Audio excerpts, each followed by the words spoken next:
enough, this master plan has a section called Equitable and Sustainable Access.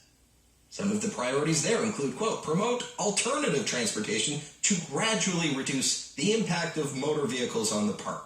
Not much gradual about what they've done here. Quote, promote access for all. Well, that's certainly gone out the tubes. Quote, improve user safety on the roads and parkways, only if you're on a bike. Quote, formalize new welcome areas. Don't know what that means. But then there's also something called the Sustainable Transportation Plan, drafted in 2015. Right, so their statistics, their transportation data they're using here, 8 years old. Sure, why not? There's a section called Quality Experience for All, with some stats on how people access the park from 2015. Quote, in terms of park accessibility, few alternatives to the car are offered to users traveling to Gatineau Park. This explains why 85% of visits are made by car. 85% of visits year-round made by car. I'm sure in the wintertime the percentage of cyclists would go down quite a bit. Anyway, it goes on, quote, during the summer, cyclists make up 25% and 50% of road users between 11 a.m. and 2 p.m. on summer Saturdays.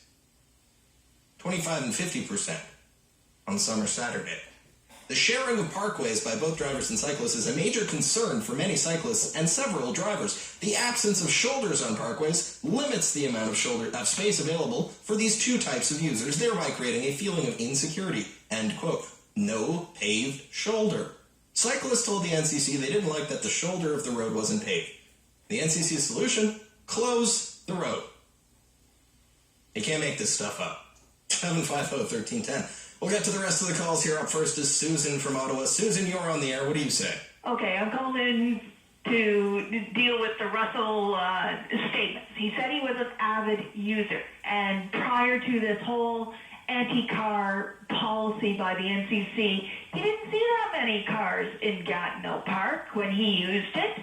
And, that was part of the reason for these anti-car zealots at NCC for shutting it down, because we had wall-to-wall traffic and they were causing destruction. Yet, nothing is ever said about the mountain bikes destroying various trails with their activities. Yeah, somebody else mentioned that, yeah. And it doesn't, he says, oh, well, you can still canoe or in the park. Yeah. If you go to the small little areas that the NCC deem you're worthy of going to. Is that how it feels? That they're, the NCC is just saying, you can't access certain parts of the park if you're in a car. Sorry, too bad.